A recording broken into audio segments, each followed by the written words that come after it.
আসসালামু আলাইকুম রহমতুল্লাহ। কোরবানি প্রত্যেক মুসলিম পুরুষ বা মহিলা যাদের মালিকানায় প্রয়োজনীয় বস্তু ও ঋণ বাদ দিয়ে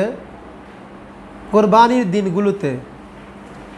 তথা 10 জিলহজ ফজর থেকে 12 জিলহজ সূর্যাস্ত পর্যন্ত সময়ের মধ্যে 7.5 তোলা স্বর্ণ থাকে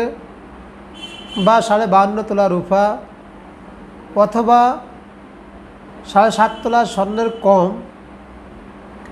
কিন্তু লগে কিছু রূপা থাকে, স্বর্ণ এবং রূপা দুটোটা মিলালে 52.5 তোলা রূপার সমপরিমাণ হয়, অথবা 52.5 তোলা রূপার সমপরিমাণ বাজার মূল্যের নগদ টাকা থাকে, অথবা নগদ টাকা নাই কিন্তু ব্যবসায়ী পণ্য বা প্রয়োজনের অতিরিক্ত ঘরবাড়ি,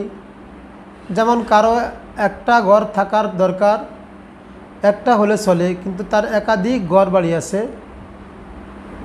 অথবা কারো যে সম্পদ আছে তার খোরাকির চেয়ে বেশি, অর্থাৎ যেই পরিমাণ সম্পদ দিয়ে তার চলা দরকার তার চেয়ে বেশি সম্পদ তার কাছে আছে। এই সমস্ত কিছু যদি এই 10 জিলহজ ফজর থেকে 12 জিলহজ সূর্যাস্ত পর্যন্ত সময়ের মধ্যে তার মালিকানা থাকে, তাহলে তার উপর কোরবানি ওয়াজিব, অর্থাৎ তার এই নিসাব পরিমাণ সম্পদটা তার কাছে জাকাতের মতো 1 বছর থাকার প্রয়োজন নাই। যেমন জাকাতের ক্ষেত্রে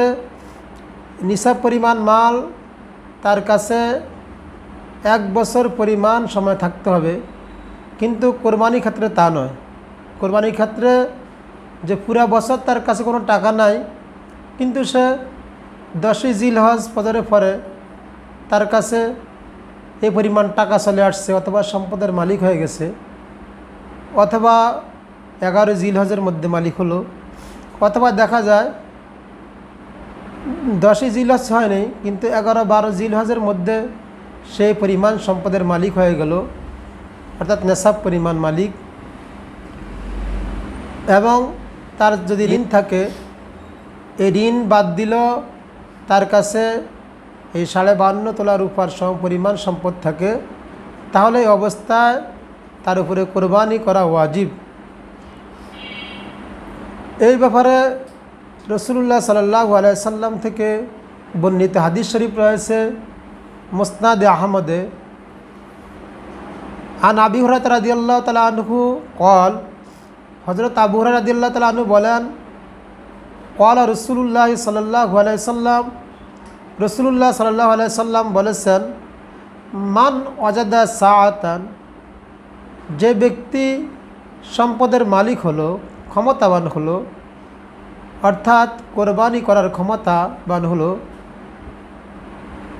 লিআইয়ুদহিয়া, যে সে সম্পদ দিয়ে কোরবানি করতে পারবে, ফালাম ইউদাহ, কিন্তু সে কোরবানি করল না, অর্থাৎ সে কোরবানি করার সামর্থ্য থাকা সত্ত্বেও কোরবানি করল না, ফালা ইয়াকরুবান্না মুসাল্লানা, তাহলে সে যেন আমাদের ঈদগাহের মধ্যে না আসে। এই হাদিস দ্বারা ফুকায়ে কেরাম সমর্থন ব্যক্তি, অর্থাৎ যে নেশাব পরিমাণ মালের মালিক তার উপরে যে কোরবানি ওয়াজিব, এর দ্বারা দলিল পেশ করেছেন। এ ব্যাপারে ফতোয়া রয়েছে রদ্দুল মুহতার দারুল হাদিস 9ম খণ্ড 335 থেকে 40 নং পৃষ্ঠা পর্যন্ত। আর হাদিস শরীফ বলে মুসনাদে আহমদে 8656 নং হাদিস। আল্লাহ তাআলা আমাদের যাদের উপরে কোরবানি করার সামর্থ্য রয়েছে তাদেরকে আল্লাহর সন্তুষ্টির জন্য রাসূলুল্লাহ সাল্লাল্লাহু আলাইহি সাল্লামের সুন্নাহ মোতাবেক কোরবানি করার তৌফিক দান করুক, আমিন।